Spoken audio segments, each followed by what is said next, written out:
Assalamualaikum warahmatullahi wabarakatuh. Menurut data dari Badan Kesehatan Dunia, yaitu WHO, penyebaran COVID-19 di Indonesia hingga per 3 November sekarang dapat didata 5.030.002 yang positif, 4.414.306 yang sembuh, dan 145.828 jiwa meninggal dunia. Artinya, dari angka tersebut, kita ketahui bahwa proses penyebaran COVID-19 ini sangatlah cepat. Dan untuk kesempatan kali ini, saya, Diaria Syam, akan mempresentasikan tentang waspada COVID-19.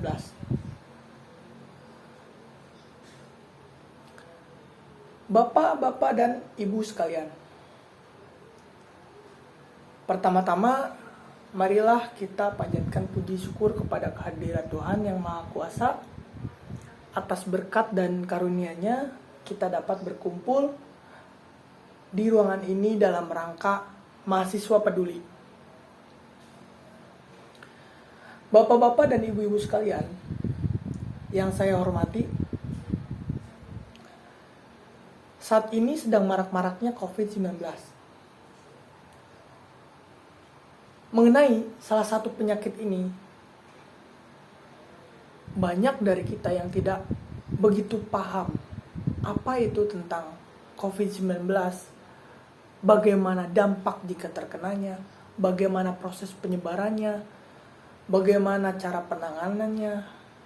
Banyak dari kita, masyarakat ini tidak patuh terhadap apa yang dilakukan oleh Satgas Indonesia.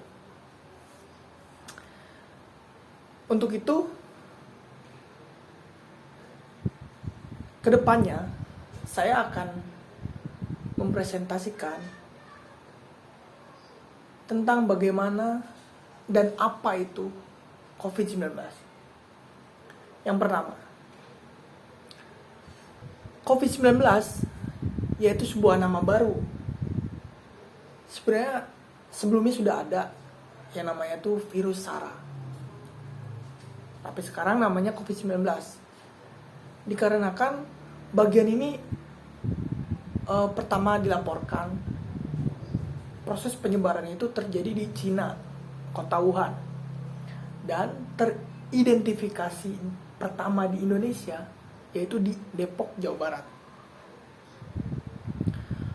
Proses penyebarannya pun sangat cepat, dari satu orang ke orang lain melalui percikan, atau bahasa dokternya tuh droplet.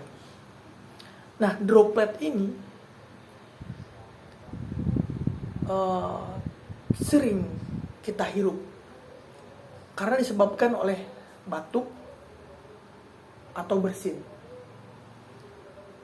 Nah, jangkauan dari dropletnya pun itu sangatlah dekat, kurang lebih 1 meter. Untuk itu, waktu dari paparan virusnya juga hingga timbulnya sampai 1-14 hari. Dengan rata-rata 5 hari. Jadi ketika droplet terlepas dari batuk atau bersin, mereka ini bisa menempel di benda dan hanya bertahan selama 5 hari. Dan apabila kita hirup atau kita terpapar, Badan Kesehatan Dunia menyarankan kita untuk isolasi mandiri 1-14 hari. Nah, gejala yang timbul akibat dari virus ini biasanya 1. Demam, batuk, kelelahan atau kehilangan rasa dan bau. Bahkan ada juga yang sampai mata merah, sakit tenggorokan, kulit iritasi. Dan untuk itu, marilah kita sama-sama untuk menjaga kesehatan masyarakat kita, untuk menjaga orang-orang terdekat kita, untuk menjaga keluarga kita, untuk menjaga tetangga dan masyarakat sekitar kita, demi kelangsungan hidup bersama. Nah, ada cara-cara pencegahan yang disarankan oleh Badan Kesehatan Dunia. Yang pertama, selalu menjaga jarak aman terhadap orang lain. Sakit tidak sakit, Bapak Ibu, tolong jaga jaraknya 1 meter.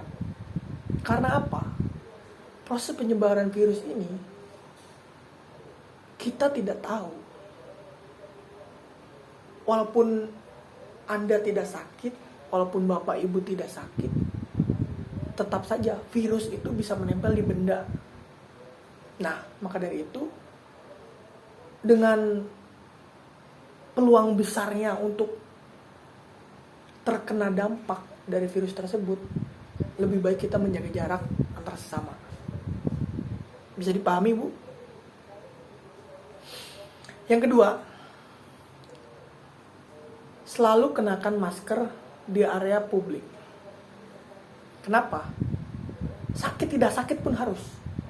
Bapak dan Ibu sekalian, masker itu penting karena apa yang kita hirup, udara yang kita hirup, oksigen yang kita hirup, kita tidak tahu apakah itu bersih. Karena pencemaran dari virus ini, penyebarannya sangat fleksibel. Maka dari itu, selalu kenakan masker di area publik ya. Ketiga, selalu cuci tangan dengan rutin. Gunakan sabun, gunakan alkohol. Itu perlu untuk kita pakai. Karena tangan kita adalah proses dari penyebaran virus. Karena kita tidak tahu nih, tangan kita habis memegang apa, tangan kita habis melakukan apa, menyentuh apa, kemudian kita sentuh muka, hidung, itu menyebabkan virus secara tidak langsung memindahkan satu virus dari benda tertentu yang kita sentuh sebelumnya ke anggota tubuh kita atau anggota tubuh keluarga kita. Maka dari itu kita harus saling berjaga jarak dan cuci tangan yang bersih. Kemudian yang keempat, ikuti program vaksinasi. Ikuti program vaksinasi.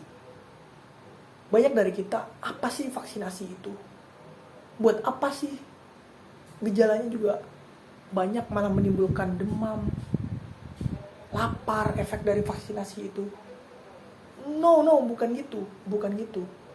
Bapak dan Ibu sekalian, vaksinasi ini proses yang dilakukan oleh pemerintah untuk mencegah kita terpapar virus.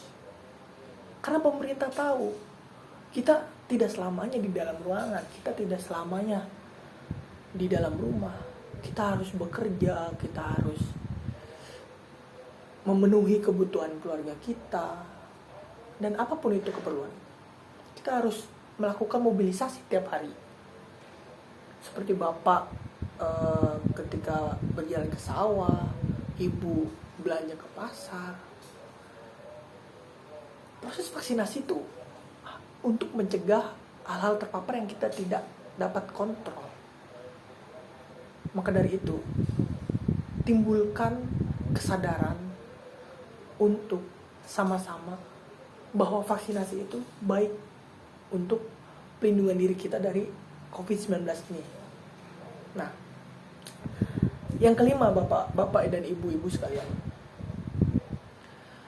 saat batuk atau bersin, tutup mulut. Saat batuk dan bersin, tutup mulut. Seandainya ada tisu, boleh pakai tisu, pakai lengan, agar tidak terpapar dari virus corona ini.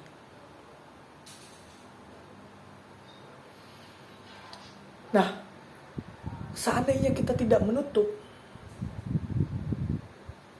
kasihan untuk teman-teman kita atau keluarga kita yang sedang berdekatan dengan kita ini. Dikarenakan ya droplet itu, percikannya itu dapat menempel kepada benda-benda atau baju mereka, baju kita berpelukan. Untuk itu kita hindari hal-hal yang menyebabkan penyebaran proses virus corona ini. Yang terakhir, jangan keluar rumah jika merasa tidak enak badan. Ingat ya Bu, ibu-ibu nih biasanya suka keluar rumah. Jangan keluar rumah Bu kalau tidak enak badan. Jadi menggosipnya harus jarak jauh aja ya Bu. Jangan dulu terlalu. Kita bertemu secara online aja Bu. Melalui video call bisa ya. Melalui Zoom kalau anak-anak zaman sekarang sekolah. Nah itu menyebabkan kita tidak tahu apa sih yang dirasakan sakit kita. Apakah itu gejala demam, apakah itu batuk, flu, yang itu disebabkan dari corona. Itulah yang menimbulkan kondisi tubuh kita ini sedang down. Jadi proses penyebaran virus corona, kita yang menyebarkan atau kita yang terserang. Karena tubuh yang down, yang tidak sehat, itu mudah terpapar oleh virus corona. Ingat ya Bu, Bapak, tubuh yang down itu mudah terpapar virus corona. Untuk itu, Bapak dan Ibu sekalian, seandainya kalau misalkan tidak enak badan, jangan sampai keluar rumah dulu. Harus patut diingat. Akan tetapi Bapak dan Ibu sekalian, apabila nih terlanjur atau tidak sengaja terpapar, maka hal yang dilakukan menurut Badan Kesehatan Dunia dan Satgas Indonesia,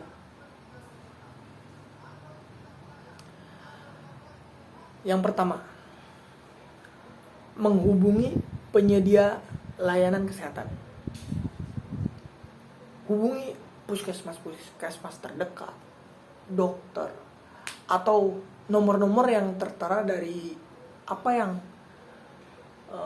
kepala desa sampaikan, penyuluhan kesehatan. Mereka mencantumkan nomor-nomor untuk dihubungi apabila Bapak dan Ibu sekalian terpapar. Itu. Kemudian akan dilanjutkan dengan tes apakah Bapak dan Ibu tuh positif corona atau bukan. Dari gejala-gejala yang mirip tersebut, kita bisa asumsikan itu corona. Kan tapi jika hasilnya itu beda, ya disarankan untuk tidak keluar rumah terlebih dahulu sampai badannya membaik. Yang kedua, mentaati prosedur pelacakan kontak untuk menghentikan proses penyebaran. Seandainya nih Pak, Bapak pergi ke sawah, Bapak terpapar virus corona. Nah, pihak kesehatan akan menanyakan beberapa pertanyaan untuk Bapak. Contoh, Pak, kira-kira sebelum ke sawah, Bapak pergi kemana dulu? Bapak ketemu siapa dulu? Bapak ngapain dulu? Maaf ya, bukannya kepo. bukannya terlalu rasa ingin tahu. Cuman kita harus tahu, apabila hasil tes Bapak ini positif, kita harus tahu, nah Bapak ini terpaparnya tuh di mana, kapan, dengan siapa. Apabila terpaparnya sebelum berangkat, otomatis keluarga Bapak juga terkena. Ada kemungkinan juga yang Bapak temui sebelum pesawat juga terkena. Untuk itu, mohon Bapak dan Ibu sekalian untuk menjawab pertanyaan-pertanyaan dari pihak kesehatan ini dilakukan secara jujur agar kita menghentikan proses penyebaran ini ya Pak. Bisa dipahami Pak? Terima kasih. Yang ketiga, mintalah seseorang untuk mencukupi kebutuhan Anda jika Anda terpapar corona. Karena jika Anda terpapar corona, Anda diharuskan isolasi mandiri di rumah. Isolasi mandiri di rumah, ingat. Jadi Bapak tidak bisa keluar rumah, Ibu juga tidak bisa keluar rumah. Nah, apabila Bapak ingin memenuhi kebutuhan seperti makan, minum, mintalah seseorang atau siapa untuk memenuhi kebutuhan Bapak tersebut. Seperti satu contoh, teman saya ngekos, terpapar isolasi. Nah, yang memberikan kebutuhan dia itu tetangganya, itu diatur oleh RT setempat. RT setempat membuat peraturan, dan apabila tetangganya ada yang terkena dampak corona, maka tetangga terdekatnya akan memenuhi kebutuhannya, termasuk makan. Bukan dibayarin Pak, Bu, bukan. Tapi hanya memberi makan. Setelah itu ya uangnya bayarnya bisa transfer atau apa. Kemudian yang keempat, memakai masker. Kita sakit atau tidak sakit tetap memakai masker.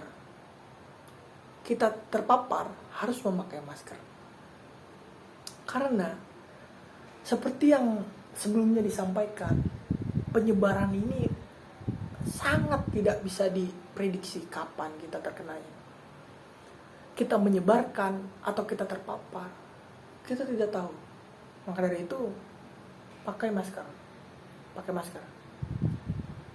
Yang kelima, mencuci tangan secara rutin. Ingat, mencuci tangan secara rutin.